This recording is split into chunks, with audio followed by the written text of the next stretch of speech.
Intelligence agencies की बरवक्त कार्रवाइयों की बात करेंगे। खुदकुश हमला आवरों का बड़ा नेटवर्क पकड़कर बड़ी तबाही से बचा लिया गया है। 19 जनवरी को जमरूद तख्ता बेग चौक चेक पोस्ट पर खुदकुश हमला आवर दाखिल हुआ, जिसने 3 अहलकारों को शहीद किया। पुलिस चौकी पर हमले की जिम्मेदारी भी कबूल कर ली गई है। 21 जनवरी को मिलने वाली मालूमात के मुताबिक खुदकुश हमलों के पीछे उमर नामी टीटीपी रुकन था। उमर को तहसील जमरूद की रिहायशी सताना जान ने सहूलत फराहम की थी। सताना जान कल अदम टीटी शिमाली वजीरिस्तान को चला रहा था। छुपने के लिए 4 मकानात भी इस्तेमाल हो रहे थे। फिर 23 जनवरी को इंटेलिजेंस बेस्ड ऑपरेशन में खुदकुश हमला आवरों से और अब्दुल कयूम को पकड़ा गया। 27 जनवरी को 3 मुश्तबा अफराद की मौजूदगी की इत्तला पर ऑपरेशन किया गया। सहूलतकार ने इंकशाफ किया है कि खुदकुश हमला आवर अफगान शहरी था। अफगान हमला आवर को उसके हैंडलर्स ने भेजा। इस मामले पर बात करने के लिए हमारे साथ मौजूद हैं ब्रिगेडियर रिटायर्ड हारिस नवाज साहब। सर, बेहद शुक्रिया आपके वक्त के लिए। सर, क्या समझते हैं, इंटेलिजेंस एजेंसीज ने बर वक्त कार्रवाइयाँ की हैं और खैबर पख्तूनख्वा को बड़ी तबाही से बचाया है, किस तरह से आप देखते हैं इन कार्रवाइयों को? देखें, ये एक बहुत ही कामयाब ऑपरेशन है और हमें ये रियलाइज़ करना चाहिए कि हमारी इंटेलिजेंस एजेंसीज किस मेहनत से दिन रात कोशिश करके बहुत बड़े बड़े नेट से ब्रेक कर रही हैं। आपके सामने अभी इंडिया का जो प्लान था नरेंद्र मोदी का और रॉ का कि यौम जमहूरिया के ऊपर एक बहुत बड़ा इन्होंने एक और फॉल्स फ्लैग ऑपरेशन करना था, वो भी पकड़ लिया और पूरी डिटेल्स पकड़ के उसका स्क्रिप्ट पल के पकड़ लिया गया। लाइक वाइज इससे आप ये अंदाजा लगाएं कि कितनी मेहनत, कितनी प्रोफेशनलिज्म से हमारी सिक्योरिटी एजेंसी ये काम करती हैं और जिस तरीके से पकड़े से बहुत सैकड़ों लोगों की जान महफूज रही है, क्योंकि ऐसे जो होते हैं खुदकुश हमलावर ये हमेशा ऐसी हरकत करते हैं जिससे क्राउडेड एरिया में जाके करते हैं और उससे नुकसान होता है।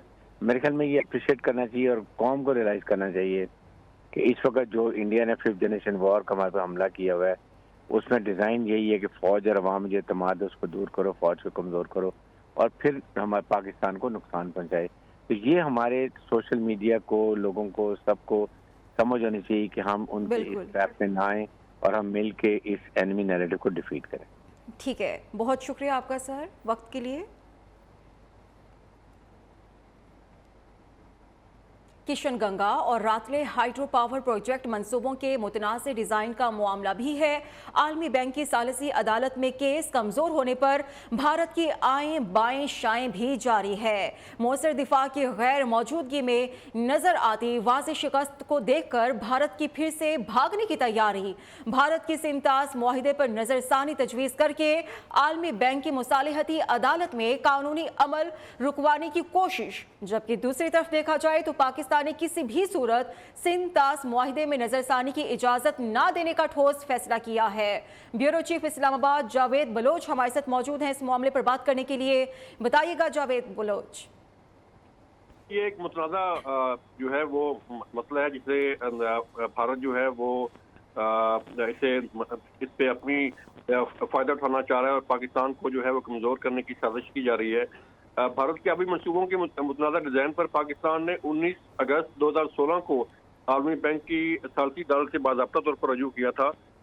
इसके बाद पाकिस्तान जो है वो अपना वर्ल्ड बैंक ने मार्च 2022 में अदालती तश्कील का अमल शुरू किया।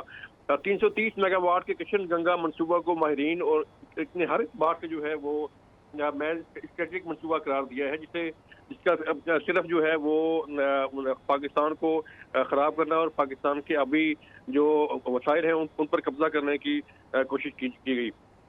किशन गंगा और अभी मनसूबा। ठीक है, बहुत शुक्रिया आपका जावेद। आगे बढ़ेंगे। मुस्लिम लीग नून की सीनियर नायब सदर मरियम नवाज की वापसी की बात करेंगे। आज दोपहर 3 बजे लाहौर एयरपोर्ट पहुंचेंगी।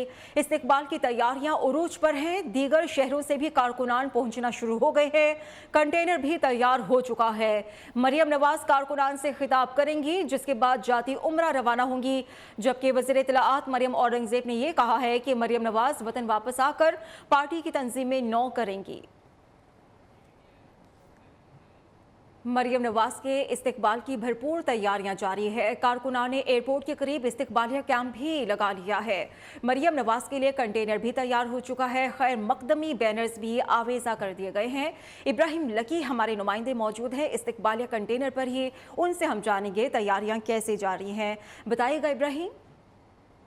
पाकिस्तान मुस्लिम लीग नून की चीफ ऑर्गेनाइजर मरियम नवाज से तकरीबन 3.5 माह के बाद आज वतन वापस पहुंच रही हैं। 3 बजे लोर एयरपोर्ट पर पाकिस्तान मुस्लिम लीग नून के कारकुन जो है उनका इस्तकबाल करेंगे। एयरपोर्ट के बाहर एक बड़ा इस्तकबालिया कैंप लगाया गया है कारकुनों के, जिसको जो है मॉनिटर कर रहे हैं पाकिस्तान मुस्लिम लीग नून लाहौर के सदर मलिक सैफुल मुल्क खोखर। इनसे हम जानने की कोशिश करते हैं। खोखर साहब बहुत शुक्रिया आपका, आपने एयरपोर्ट के करीब आपके कारकुनों ने एक मेला लगाया अपने कायद की जो है के इस्तकबाल के लिए, क्या कहना चाहें? बिस्मिल्लाहिर्रहमानिर्रहीम। ये हमारी बहादुर लीडर मरियम नवाज साहबा पाकिस्तान उनकी आमद है। इन्होंने मुस्लिम लीग नून का मुश्किल वक्त में लीड किया। उनकी मोहब्बत में ये रात के वर्करों ने डेरे डाले। ये जमात का फैसला नहीं, ये वर्करों का फैसला। अल्हम्दुलिल्लाह आज आपको मजा आएगा, आप देखेंगे लाखों के तादाद में अल्हम्दुलिल्लाह ये रेला नजर आएगा। ये बहुत बड़ा इस्तकबाल होगा इंशाल्लाह।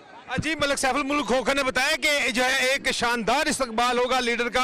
आप देख सकते हैं, अगर मेरा कैमरा मैन दिखा सके कि यहाँ पर जो है एयरपोर्ट के करीब जो इस्तकबालिया कैंप लगाया गया है। वज़ीर-ए-आज़म शहबाज शरीफ के जो है कदावर जो है वो पोर्ट्रेट लगाए गए हैं। हमदा शहबाज शरीफ के हैं, राना सनाउल्लाह, ख्वाजा साद रफीक, मलिक अफजल खोखर, अब्बास अफरीदी और कर्नल जो है रिटायर्ड मुबश्शिर जवेद। इसी तरह मरियम साबिक वज़ीर-ए-आज़म नवाज शरीफ और जो है मरियम नवाज के पोर्ट्रेट हैं, मलिक सैफुल मुल्क खोखर। इसी तरह बाकी दीगर जो लीडर्स हैं उनके जो है कदावर पोस्टर्स लगाए गए हैं और यहाँ पर सिक्योरिटी के भी सख्त इंतजाम किए गए हैं ताकि किसी किस्म का जो है यहाँ पर चूंकि एयरपोर्ट की हदूद है, एक सेंसिटिव इलाका है, तो यहाँ पर सिक्योरिटी को भी मेंटेन करने के लिए इंतजाम किए गए हैं। तमाम आज पाकिस्तान मुस्लिम लीग नून के कारकुनों का आज इम्तहान भी है कि वो अपने कायद के इस्तकबाल के लिए कितना बड़ा जो है एक अवामी शो लगाते हैं। क्योंकि ये पाकिस्तान मुस्लिम लीग नून का ये कहना है कि ये ऑफिशियल कॉल नहीं है, ये कारकुनों का अपना एक जज्बा है कि वो अपनी कायद को जो है वो एक अच्छे शानदार तरीके से जो है वो इस्तकबाल करें। जी ठीक है, शुक्रिया आपका इब्राहिम।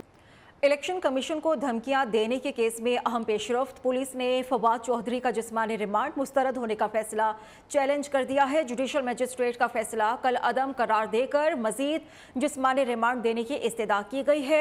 फवाद चौधरी ने भी जुडिशल मजिस्ट्रेट का फैसला चैलेंज कर दिया है। केस से डिस्चार्ज करने की इस्तदा की गई है। सेशन जज ने फरीकैन को नोटिस जारी कर दिए गए हैं। मोहम्मद अवैस हमारे साथ मौजूद हैं, उनसे मजीद हम तफसीलात जानेंगे। अवैस, बताइएगा क्या डेवलपमेंट हुई है आज?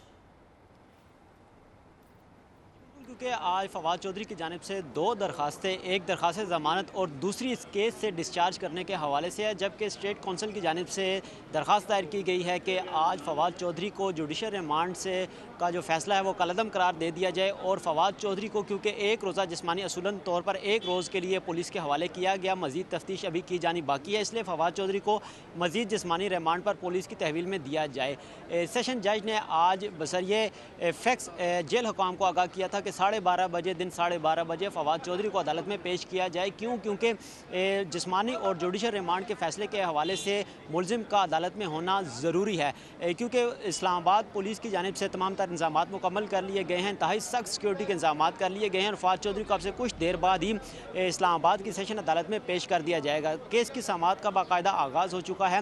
वकील बाबर अवान जो हैं वो इस वक्त अदालत में मौजूद हैं। अदालत में ये दलाइल दिए जा रहे हैं बाबर अवान की जानिब से कि अदालत फैसला करे कि ये जो दफ़ात लगाई गई हैं ये फवाद चौधरी पर बनती ही नहीं है, किसी पर भी लागू, किसी आम शहरी पर ये लागू नहीं होती, इसलिए फवाद चौधरी को इस केस से डिस्चार्ज किया जाए।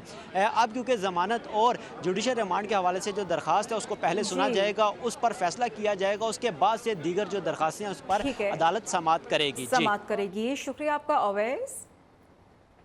पाकिस्तान तहरीके इंसाफ का 43 अरकान के इस्तीफों की मंजूरी के खिलाफ अदालत से रुजू करने का फैसला हुआ है। ज़राए ने कहा है कि तहरीके इंसाफ ने हाई कोर्ट से रुजू करने के लिए पटिशन तैयार कर ली है। तहरीके इंसाफ की जानिब से जल्द पटिशन दायर करने का इम्कान है। दरख्वास्त के साथ स्पीकर की जानिब से शाह महमूद कुरैशी को लिखा गया खत भी मुंसलिक किया जाएगा। शिराज अहमद शिराजी हमारे साथ मौजूद हैं। शिराज, कहिएगा क्या इस्तदा की जाएगी और कब तक पटिशन दायर कर दी जाएगी? देखिए महा, ये इंतहाई अहम डेवलपमेंट सामने आई है। पाकिस्तान तहरीक इंसाफ ने जो है 43 अरकान के इस्तीफों की मंजूरी के खिलाफ जो है अदालत से रुजू करने का फैसला किया है। वो ज़ाहिर ने बताया है कि तहरीक इंसाफ ने हाईकोर्ट से रुजू करने के लिए पिटीशन भी तैयार कर ली है। वो तहरीक इंसाफ की जानिब से आज या सोमवार को जो है पिटीशन बाकायदा तौर पर दायर करने का इम्कान है। दरखास्त के साथ स्पीकर की जानिब से शाह महमूद कुरैशी को जो खत लिखा गया था वो भी मुंसलिक किया जाएगा। वो स्पीकर ने खत में कहा था कि मुस्ताफी अरकान को हर सूरत एक बुलाकर जो है वो इस्तीफों की तस्दीक की जाएगी। खत में ये भी कहा था कि इस्तीफों की तस्दीक के बगैर किसी भी जो मेंबर है उनका इस्तीफा मंजूर नहीं किया जाएगा। और 29 दिसंबर को स्पीकर राजा परवेज अशरफ की 20 मिनट की गुफ्तगू जो उन्होंने की थी वो भी लगाई जाएगी। और साथ ही साथ ज़ाहिर ने बताया कि स्पीकर ने जानिबदारी का मुजाहरा करके इस्तीफे मंजूर की है। ये दरखास्त में लिखा गया है, वो ये भी लिखा गया है कि स्पीकर बार बार कहते रहे कि फर्दन तस्दीक के बाद ही इस्तीफे मंजूर किए जाएंगे। स्पीकर ने किसी की खुशनुदी हासिल करने के लिए कानून और अपने मौक़िफ़ से पीछे हटकर मंजूरी दी है। वो 43 अरकान इस्तीफे वापस लेने पार्लियामेंट और स्पीकर हाउस गए लेकर मुलाकात नहीं की। साथ ही साथ ज़ाहिर ने बताया कि तहरीक इंसाफ के 43 अरकान के इस्तीफों की मंजूरी को गैर कानूनी करार दिया जाए, ये भी जो है इस्तेदाद किया गया है। जी ठीक है, शुक्रिया आपका शिराज। खबरें। रुपए की बेकदरी और IMF का दबाव पेट्रोलियम मसनूआत की कीमत में बड़े इजाफे का इम्कान है। पेट्रोल 73 रुपये फी लीटर महंगा होने का इम्कान है। डीजल की कीमत 96 रुपये तक बढ़ सकती है। ज़राई के मुताबिक पेट्रोल की नई कीमत 288 रुपये हो सकती है। डीजल की कीमत 323 रुपये फी लीटर होने का इम्कान है। पाकिस्तान की स्वीडन के बाद डेनमार्क में कुरान पाक की बेहुरमती की शदीद मज़म्मत। तर्जुमान दफ्तर खारिजा ने कहा है पाकिस्तान डेनमार्क में कुरान पाक की बेहुरमती की बेहुदा और जारहाना फेल की शदीद अल्फाज में मज़म्मत करता है। ये इस्लामोफोबिक वाक़या है। इस मकरूह फेल की तकरार मजहबी मुनाफरत फैलाने और तशद्दुद पर उकसाने के लिए है। ये इस कानूनी फ्रेमवर्क पर भी सवालिया निशान है जिसके पीछे नफरत फैलाने वाले छुपते और नफरत फैलाते हैं। वापस आएंगे इस ब्रेक के बाद। गिलगित बल्तिस्तान में खून जमा देने वाली सर्दी का राज बरकरार है। बारिश और बर्फबारी का सिलसिला भी जारी है। लोगों की मुश्किलात में इजाफा हो गया है। लोग घरों में महसूर होकर रह गए हैं। हालात क्या हैं, मुबारक हुसैन आज़ाद हमें बताएंगे। इस वक्त मैं मौजूद हूँ गिलगित शहर में। गिलगित शहर में इस वक्त मतला आलूद है। गिलगित बल्तिस्तान के बालाई इलाकों में इस वक्त बर्फबारी का सिलसिला जारी है, जबकि मदाफाती इलाकों पर कहीं पर हल्की बारिश तो कहीं पर मतला आलूद है। महकमा मौसमियात ने आने वाले दिनों में गिलगित बल्तिस्तान के बालाई इलाकों में शदीद बर्फबारी और मदाफाती इलाकों में बारिश की पेशंगोई की है। इसी तनाजुर में ज़िली जो इंतजामिया है, ज़िली इंतजामिया ने शहरियों को अलर्ट भी जारी किया है वो गैर ज़रूरी सफ़र से इज्तनाब करें। लैंड स्लाइडिंग और दीगर हादसात का खदशा लाहक है। अगर बात की जाए मुश्किलात की तो बालाई इलाके के जो लोग हैं वो काफ़ी हद तक उनको मुश्किलात का सामना करना पड़ रहा है। खुराक और अद्वियात की कमी की वजह से उनको काफ़ी मुश्किलात का सामना है। जी देखते रहिए नियो।